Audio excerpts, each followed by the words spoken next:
On the morning of January 24, 2026, federal law enforcement officers shot and killed a 37-year-old Minneapolis man, marking the second such deadly encounter involving federal agents in the city in less than 3 weeks.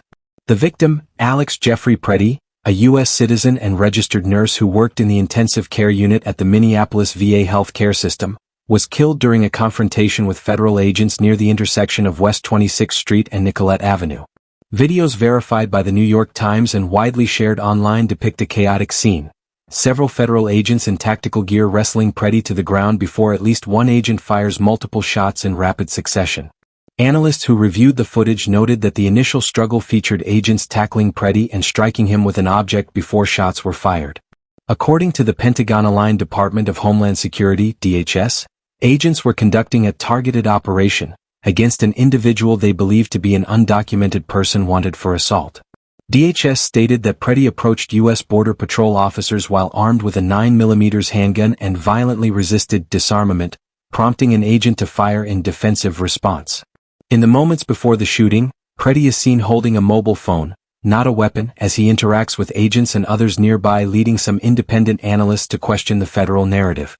Local authorities confirmed that Preddy was a lawful gun owner with a permit to carry, and that his only prior encounters with law enforcement were for minor traffic matters. Minneapolis Police Chief Brian O'Hara called for calm and urged federal officers to operate with discipline, humanity, and integrity. Meanwhile, Minnesota Governor Tim Walz described the incident as sickening and demanded that President Donald Trump end the ongoing immigration enforcement operations driving federal deployments in Minnesota. Protests have erupted around the incident. Dozens of demonstrators gathered at the shooting site, confronting law enforcement even as chemical crowd control agents were reportedly deployed.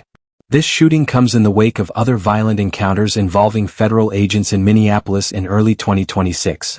On January 7, a federal immigration officer shot and killed Renee Nicole Good, another 37-year-old U.S. citizen, during an operation, an incident that ignited widespread protests and civil unrest. Days later, a separate federal officer shot a Venezuelan man in the leg in Minneapolis, though that individual survived. Together, these events have intensified debate across Minnesota and the nation over the deployment and engagement rules of federal law enforcement, especially immigration-related teams operating in major U.S. cities. Local and state officials, including the Hennepin County Sheriff and the Minnesota Bureau of Criminal Apprehension, have sought to investigate the shooting. However, federal authorities have reportedly restricted access to the scene, complicating independent review. Civil liberties groups and some legal experts are calling for a full and transparent inquiry into the use of force.